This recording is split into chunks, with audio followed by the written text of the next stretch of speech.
In this video, we'll try to understand what is area. So we'll do this with the help of an example. So let us take a rectangle. Let us say its length is 4 centimeter and its width is 2 centimeter. So we all know that the area of a rectangle is determined using the formula length into breadth. So it will be 4 centimeter into 2 centimeter, which is equal to 8 centimeter square.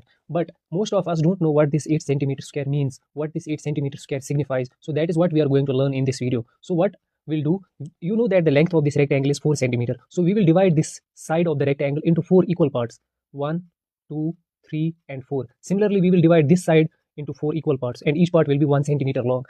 The width of the rectangle is 2 centimeters, so we will divide this side into 2 equal parts, and each part will be 1 centimeter in length. And this side will also be divided into 2 equal parts. Now let us join them end to end and see what happens. You can see that this rectangle got divided into 8 squares because all of them are squares. Now you may think how they are squares. You know a square is a four-sided figure whose all the sides are equal. You can see this side, this part was 1 centimeter long, this part was 1 centimeter long. Similarly, this will be 1 centimeter long, this will be 1 centimeter long. So this makes it a square. In the same manner, all of these are squares. So basically, this 8 centimeter square tells us that this rectangle is so big, or so its size is such that it can be divided into 8 squares. So 8 centimeter square actually means 8 square centimeter. So now onwards, if you ever come to know about the area of a rectangle or area of any figure, you can just imagine its size by looking at the magnitude and the unit. For example, if I tell you there is a ground whose area is 20 square feet.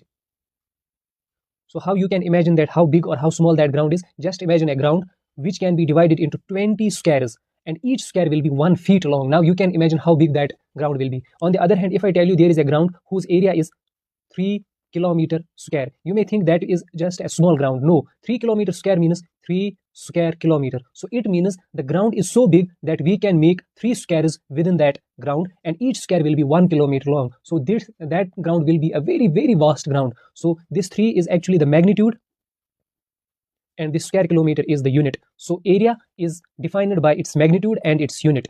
Thank you. In the next video, we'll try to understand something else.